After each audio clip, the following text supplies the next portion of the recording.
শুভ সকাল বন্ধুরা, তোমরা সবাই কেমন আছো? আশা করি সবাই খুব ভালো আছো। আমরাও ভালো আছি।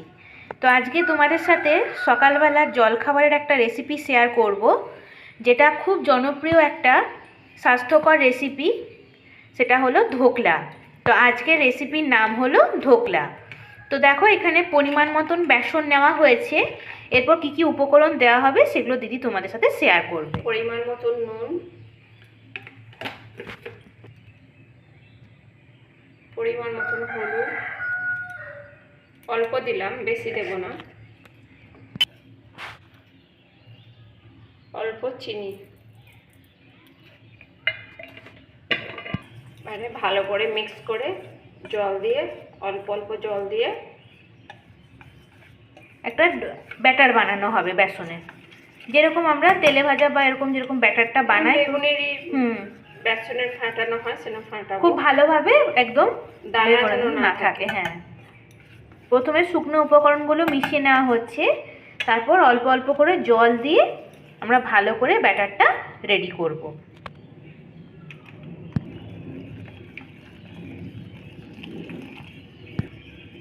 তো এইভাবে হুইক্স দিয়ে ফেটানোর কারণ হচ্ছে খুব ভালোভাবে ফেটানোটাও হয়ে যায় আর কোনো দানাও থাকে না। তোমরা হাতে করেও ফাটাতে পারো, তবে আমরা সাধারণত এই সমস্ত বেসনের ব্যাটারগুলো যখন কোনো খাবারে ব্যবহার করি, আমরা এরকম হুইক্স দিয়ে কিন্তু ফেটিয়ে থাকি। এমনি কেক টেকের ক্ষেত্রেও তোমরা ব্যবহার করতে পারো হুইক্সটা। এই জন্য ভালো করে ফাটিয়ে নেব, তারপরে দেখাচ্ছি তোমাদের। হয়ে গেছে, এর মধ্যে একটা ইনো দেব,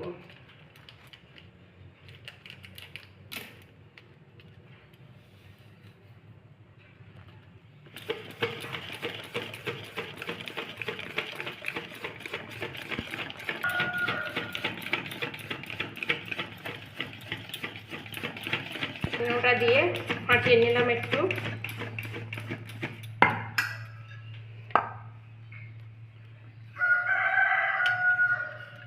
এরকম একটা অ্যালুমিনিয়ামের বাটিটার মধ্যে অল্প একটু তেল দিয়ে পুরোটা গুলিয়ে দেওয়া হচ্ছে। হ্যাঁ, এটার মধ্যেই বসানো হবে নাকি? এটার মধ্যেই বসাবো। এবার এর মধ্যে দিয়ে দিলাম এই বাটিটার মধ্যে, যেটার মধ্যে স্টিমে বসাবে।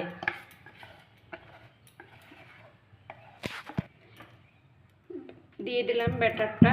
এবার এটা এরম ভাই দিব, কিছু যদি হাওয়া থাকে বার হয়ে যাবে।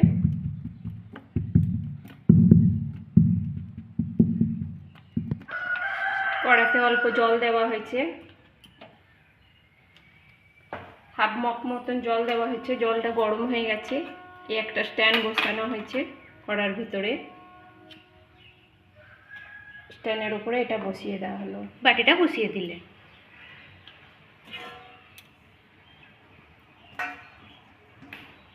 এটা ঢাকা দিয়ে দিলাম, 20 মিনিট পর খুলবো। মানে 20 মিনিট এরকম ঢাকা অবস্থায় থাকবে, তারপর দেখানো হবে। একটু গ্যাসটা কমিয়ে দেবো, মাঝারি আঁচে করে দিয়ে 20 মিনিটের মতন এটা আমরা স্টিমে রাখবো, তারপর তোমাদের দেখাচ্ছি।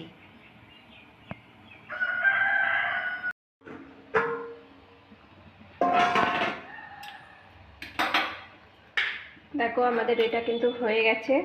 আমরা প্রায় 20-25 মিনিট এইভাবেই স্টিমে বসিয়ে রেখেছিলাম। এখন তোমাদেরকে দেখানো হচ্ছে। দেখো, ছুরি দিয়ে দেখতে পাচ্ছ, ছুরির গা একদম পরিষ্কার লাগছে না, শুকিয়ে একদম। দেখো, তার মানে একদম পুরোপুরি স্টিম হয়ে গেছে। এখন নামিয়ে নেওয়া হবে। গ্যাস অফ করে দেওয়া হলো, একটু ঠান্ডা হোক, তারপরে বার করছি। সাদা তেল দিয়ে দেবো অল্প,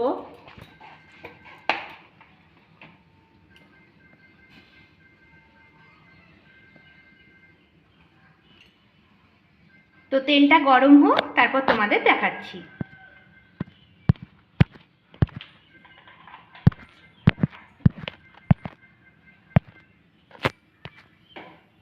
শুকনো লঙ্কা একটা, আর সর্ষে, কালো আর সাদা দু রকম সর্ষেই ব্যবহার করা হচ্ছে। তার সাথে কারি পাতা, হালকা একটু নেড়ে নেওয়া হচ্ছে। অল্প একটু জল, মানে ধোকলার ওপরে যে ফোড়নটা দেওয়া হবে সেটাই কিন্তু এখন রেডি করে নেওয়া হচ্ছে। নুন দেওয়া আছে, অল্প দেব নুনটা।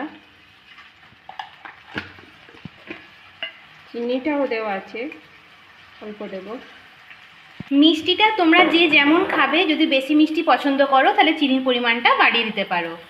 চেরা কাঁচা লঙ্কা, 2টো কাঁচা লঙ্কা চেরা। জলটা একটু শুকনো হোক, তারপরে নামাবো। না, ঢোকলা মানে বেশি মিষ্টি ভালো লাগে না, হালকা ঠিক আছে। এই যে সাইড থেকে এরকম কেটে নেওয়া হচ্ছে। দেখো বাটির গা থেকে কিন্তু একদম সুন্দর ছেড়ে যাচ্ছে, মানে কত সুন্দর এটা স্টিম হয়েছে। একটা প্লেট নেবো, এই যে বসালাম।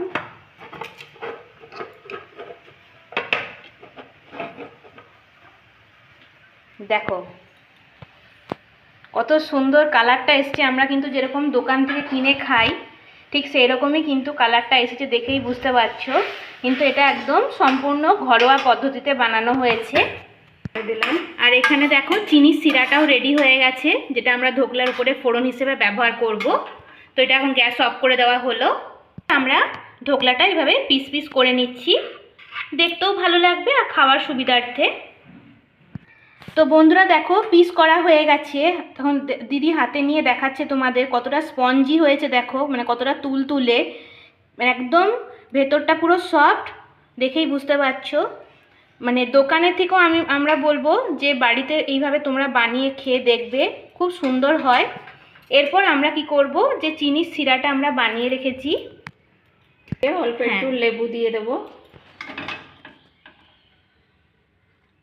গ্যাসটা কিন্তু বন্ধ আছে, গ্যাস বন্ধ অবস্থায় লেবুটা দিতে হবে, না তো তেতো হয়ে যাবে।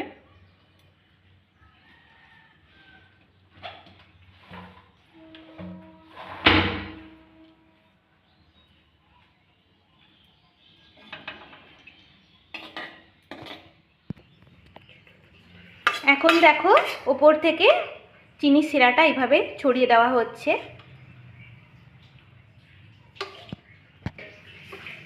বলো বলো, সবগুলোতে যেন পড়ে।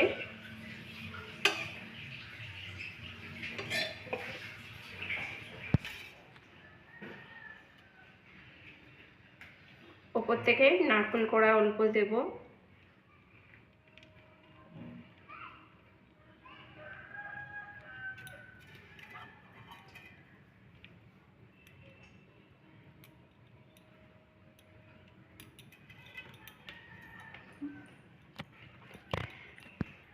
তো আমাদের ডেকোরেশন কিন্তু একদম রেডি হয়ে গেছে, দেখতেই পাচ্ছ।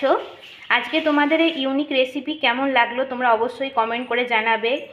এই ধরনের নিত্য নতুন ইউনিক রেসিপির ভিডিও পেতে অবশ্যই কমেন্ট করবে। তোমাদের যদি কোনো রিকোয়েস্টেড রেসিপি থাকে যেগুলো তোমরা আমাদের কাছ থেকে জানতে চাও, অবশ্যই সেটাও কমেন্টে জানাবে।